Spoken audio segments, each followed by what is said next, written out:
उन्होंने एक इंटरव्यू में कहा है कि लालू प्रसाद यादव की संपत्ति जब्त की जाएगी। उन्होंने कहा कि चुनाव के पहले भी कहा था कि लालू प्रसाद की संपत्ति को सरकार जब्त करेगी और उस संपत्ति में बिहार सरकार गरीबों के लिए स्कूल खोलेगी। इतना ही नहीं, सम्राट चौधरी ने लालू प्रसाद को एक पंजीकृत अपराधी बताया है और कहा है कि यहां बड़ा से बड़ा अपराधी क्यों ना हो, उसे जेल जाना होगा और उसे अवैध कमाई की संपत्ति जनता को लौटानी ही होगी। तो बड़ा बयान लालू प्रसाद की संपत्ति पर कि जो चुनाव के पहले भी मैंने कहा है कि लालू प्रसाद की जो संपत्ति है उसे सरकार जब्त करेगी। लालू प्रसाद पंजीकृत अपराधी है, यहां कोई भी बड़ा से बड़ा अपराधी हो उसे जेल जाना ही होगा, ये सम्राट चौधरी ने कहा है। और कहा है कि अवैध कमाई की संपत्ति उसे जनता को लौटानी ही होगी और कहा कि लालू प्रसाद की जब्त संपत्ति पर बिहार के गरीब बच्चों का हक है। लालू प्रसाद पंजीकृत अपराधी है, तो ये बड़ा बयान सामने आया है और इस बयान के मतलब साफ है कि एक्शन जो है वो होगा। और आपको याद होगा चुनाव से पहले भी जो एक मॉल वाली जमीन थी वहां पर भी बीजेपी के प्रवक्ता गए थे और लालू प्रसाद यादव को घेरा था इस पूरे मामले को लेकर। और देखिए लालू प्रसाद पर जो बयान दिया है सम्राट चौधरी ने, उस पर जेडीयू के मुख्य प्रवक्ता नीरज कुमार ने क्या कुछ कहा है, आपको सुनाते हैं। जो समाज के गरीब तबके की हकमारी किया है, नौकरी के बदले जमीन ले लिया, अपने सगे भाई को भी नहीं बख्शा, तो ऐसी स्थिति में अधिहरण का प्रस्ताव इन्फोर्समेंट डायरेक्टरेट कंप्लेंट इंफॉर्मेशन के आधार पर प्रवर्तन निदेशालय को यह अधिकार है। हमारी उम्मीद है कि जल्द से जल्द इसका निष्पादन कर केवल विद्यालय ही नहीं अनाथालय बनाया जाए, अति पिछड़ा छात्रावास, अल्पसंख्यक कल्याण छात्रावास, दलित छात्रावास की आने वाली पीढ़ी यह देख पाए कि यह भ्रष्टाचार की अवैध संपत्ति पर कैसे कब्जा इन लोगों ने किया और उसका कैसे कानूनी इलाज होता है, जिसका गहरा जख्म तो लालू यादव की राजनीति को पड़ेगा ही। उप मुख्यमंत्री श्री सम्राट चौधरी जी का बयान पूरी तरह जनहित में है। जिस जमीन पर कभी भ्रष्टाचार की नींव रखी गई, अब उसी जमीन पर बिहार का भविष्य खड़ा होगा। लालू जी की राजनीति ने बिहार को अराजकता दी, अब उनकी जब्त जमीन पर शिक्षा का मंदिर बनेगा। यही असली परिवर्तन है। भ्रष्टाचार से अपनी संपत्ति अब परिवार नहीं, गरीब बच्चों का भविष्य संवारेगी। कांग्रेस की सरकारों ने जो स्कूल खोल दिए उनमें शिक्षक बहाल करने की औकात तो आप लोगों की है नहीं सम्राट जी। बिहार के आधे से ज्यादा स्कूलों में विज्ञान गणित जैसे महत्वपूर्ण विषय के शिक्षक नहीं हैं। कांग्रेस की सरकारों ने चपरासी बहाल कर जो तनख्वाह दे दी, आज आप हेडमास्टर को उसके आधे से भी कम तनख्वाह दे पा रहे हैं। ये तो आप लोगों की औकात बची है। आप नया स्कूल खोल लेंगे। अगर लालू प्रसाद यादव जी के पास अवैध संपत्ति होंगी तो पूर्व में भी कई आईएएस की संपत्ति भी जब्त करके उस पर स्कूल खोला गया है। तो आदरणीय सम्राट चौधरी जी ने क्या गलत कहा है? सही कहा है कि अगर अवैध होगा तो उस पर कानून के तहत जांच होगी और उनकी संपत्ति का जब्तीकरण होगा। बढ़ेंगे आगे। आज नालंदा दौरे पर सीएम नीतीश होंगे, डिप्टी सीएम सम्राट चौधरी भी साथ में होंगे। राजगीर पुलिस अकादमी में दीक्षांत समारोह रखा गया है और इस समारोह में सीएम और डिप्टी सीएम को शामिल होना है। 1218 प्रशिक्षु सब इंस्पेक्टर का दीक्षांत परेड समारोह है, जिसमें सीएम नीतीश कुमार के साथ साथ डिप्टी सीएम की मौजूदगी होगी। 1218 प्रशिक्षु सब इंस्पेक्टर का दीक्षांत परेड समारोह है।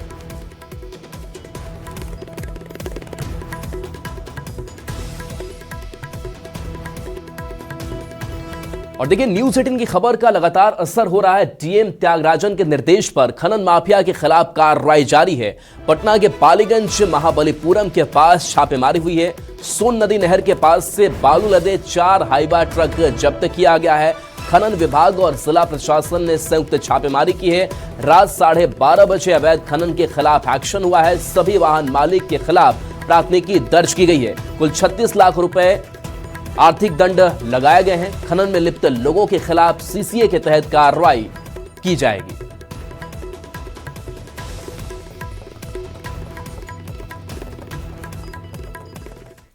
और बड़ी खबर बेगूसराय से, जहां परिवार नियोजन का ऑपरेशन के बाद महिलाओं को कड़ाके की ठंड में भी फर्श पर ही सुलाया गया। विभाग की ओर से कोई सुविधा नहीं दी गई।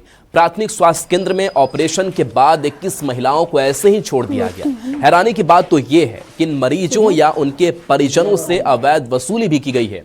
मरीज के परिजनों का आरोप है कि हर मरीज से 80 रुपए की वसूली की गई है और उससे कम लेने को भी तैयार नहीं था। व्यवस्था का जायजा लेने पहुंची 20 सूत्रीय समिति की टीम ने अवैध वसूली पर गहरी नाराजगी जताई और कहा कि स्वास्थ्य विभाग के अधिकारियों के दौरे के बाद भी यह हाल है।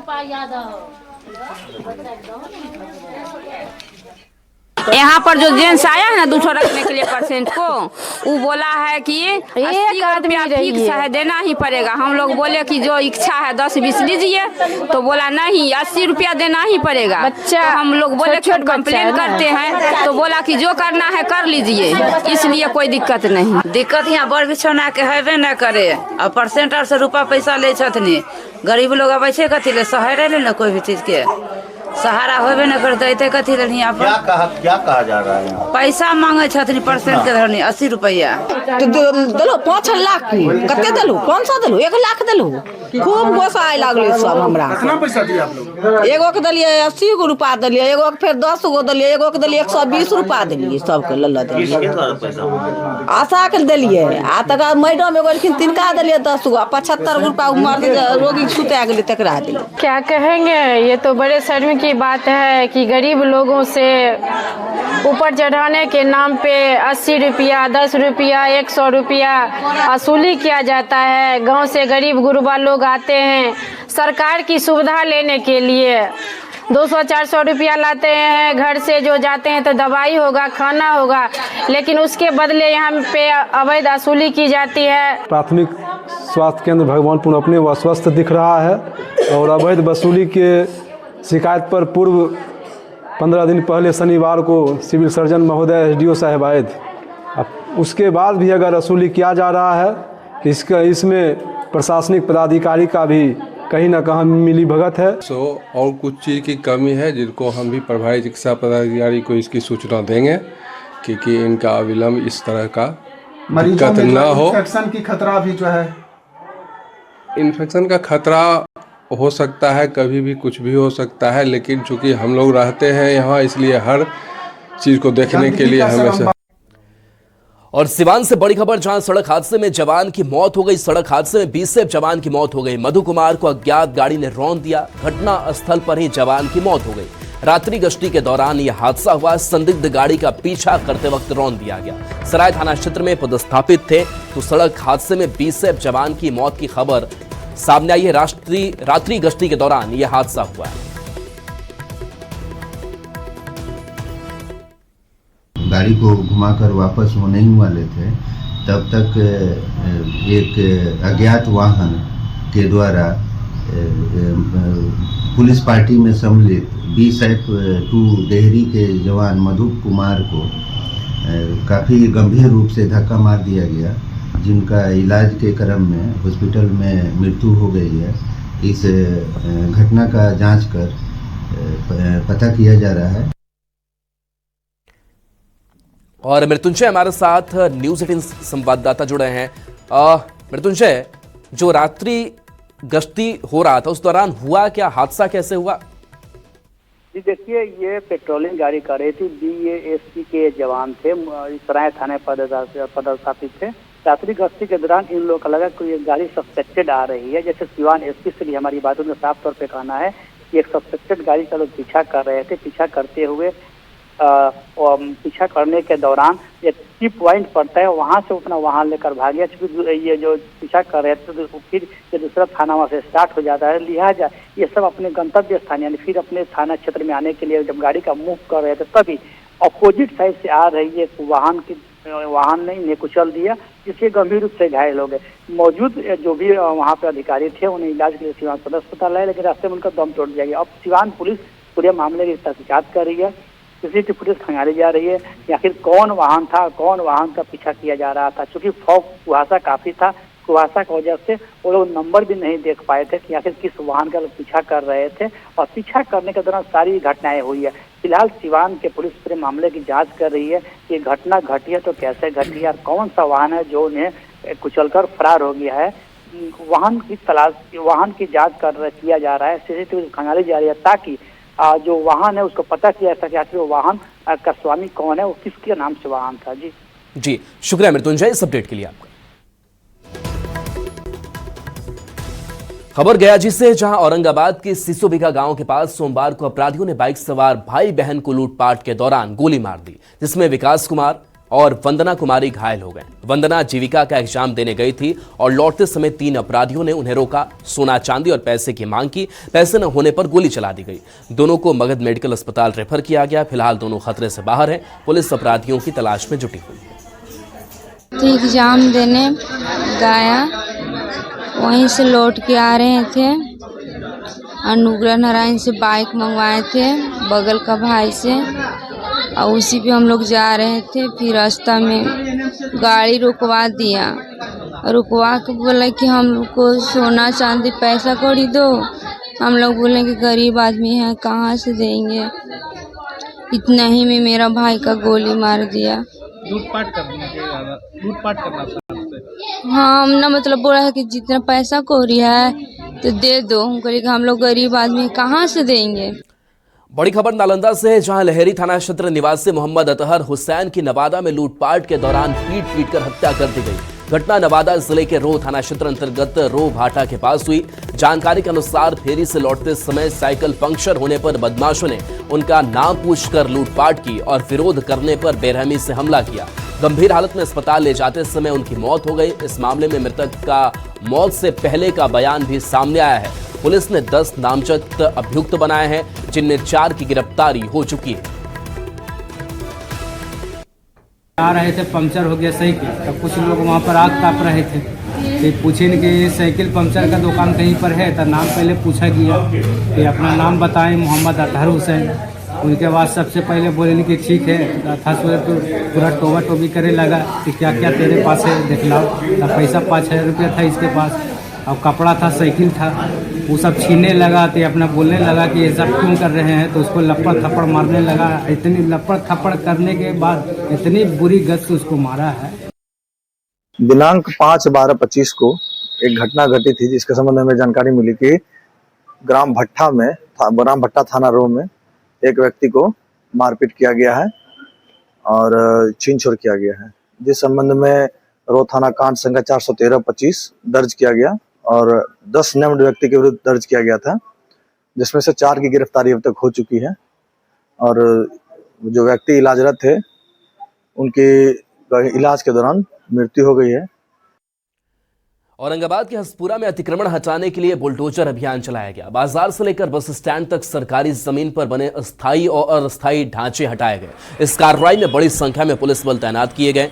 सीओ ने बताया कि अतिक्रमित जमीन की 2 बार माप कर नोटिस दिया गया और माइकिंग भी की गई, फिर भी कई लोग अतिक्रमण नहीं हटाए, जिसके बाद प्रशासन ने कार्रवाई की। काफी समय से जो है वहाँ जाम की समस्याएं होती थी, जिसके कारण आए दिन एम्बुलेंस की जो सेवाएं होती थी वो बाधित होती थी। लोगों को काफ़ी परेशानी होती थी। स्कूल की जो बसेज हैं वो काफ़ी लेट हो जाती थी। तो इसको देखते हुए हम लोगों ने जो है एक ड्राइव चला करके, अभियान चला करके आज अतिक्रमण जो है वो बाजार से।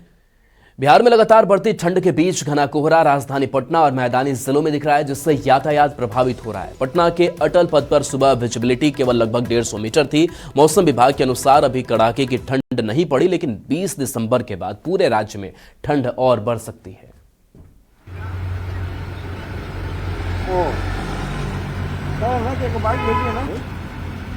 राजधानी पटना सहित बिहार के तमाम जिलों में ठंड का असर देखा जा रहा है, लेकिन जैसा अनुमान लगाया गया था कि कड़ाके की ठंड पड़ेगी, फिलहाल जो तापमान है वहां तक नहीं पहुंचा है। और जो मौसम विभाग की जानकारी के मुताबिक अभी भी जो है वो लगभग 19 से 20 दिसंबर के बाद जो है वो बिहार में कड़ाके की ठंड पड़ सकती है। लेकिन आपको बता दें कि धीरे धीरे जिस कदर से यहाँ पे जो तापमान का जो स्थिति है, उसके बाद जो कुहासा है वो असर जो है वो दिखाता जा रहा है। और आपको बता दें कि देखिए ये अटल का पथ है और अटल पथ पे अगर आप देखेंगे तो जो विजिबिलिटी है वो 100 से 150 मीटर जो है वो है और जो बेहद खतरनाक है। तमाम जो लोग यहाँ चलने वाले हैं उनसे रफ्तार में गाड़ियाँ जो हैं वो चलती है और लोगों से भी अपील की गई है कि जो भी लोग चलें वो अपनी जो लाइट है वो ज़रूर जला कर चलें। लोग जो है लाइट जला करके भी चल रहे हैं और यहाँ पे सावधानी बरतना ज़रूरी है क्योंकि सुबह और शाम में जो कोहरा है वो कुहासा बेहद घना हो रहा है और कई इलाकों में मैदानी इलाकों में जो है वो कुहासा ज़्यादा दिखाई पड़ रहा है और जिसका असर जो है वो यातायात पर पड़ रहा है। पिछले दिनों कई ट्रेनें जो हैं वो लेट रही, कई ट्रेनों को जो है वो उस कुहासे के कारण जो है वो कैंसिल भी करना पड़ा और यहाँ पे मौसम विभाग ने बताया है कि अगले 6 से 7 दिनों में पूरे बिहार में कड़ाके की ठंड पड़ सकती है। लोग सावधानी ज़रूर बरतें। कैमरा पर्सन सुबोध के साथ रवीश नारायण, न्यूज़ 18 पटना। खबर बाढ़ से, जहां ठंड बढ़ते ही अनुमंडलीय अस्पतालों और निजी क्लिनिकों में मरीजों की भीड़ बढ़ती गई है। नवजात और छोटे बच्चे सबसे ज्यादा प्रभावित हैं। शिशु रोग विशेषज्ञ डॉक्टर राजेश कुमार ने सलाह दी है कि ठंड में बच्चों को ढककर रखें, अंगीठी न जलाएं और मां का दूध देते रहें। तेज बुखार, दूध न पीना या सांस तेज हो तो तुरंत डॉक्टर से संपर्क करें। अभी हम लोग क्या देख रहे हैं कि टेम्परेचर घट करके 20, 18, 12 और दिन भर फ्लक्चुएशन होते रहता है। तो बड़े आदमी के लिए तो आसान है कि वो अपना उसका शरीर की सिस्टम ऐसा होता है कि टेम्परेचर को मेंटेन कर लेता है, लेकिन छोटे बच्चे में क्या होता है कि वातावरण के इस तरह से परिवर्तन को वो अपने आप एडजस्ट नहीं कर पाता है, एडप्ट नहीं कर पाता है। तो अब मूल रूप से उस घटते हुए टेम्परेचर में बच्चे को ठंड से बचाना है। तो सर्वप्रथम जो नवजात शिशु होते हैं, नवजात शिशु में टेम्परेचर का कम होना, उसको हाइपोथर्मिया बोलते हैं, वो समझिए कि ऑक्सीजन की कमी के बराबर है।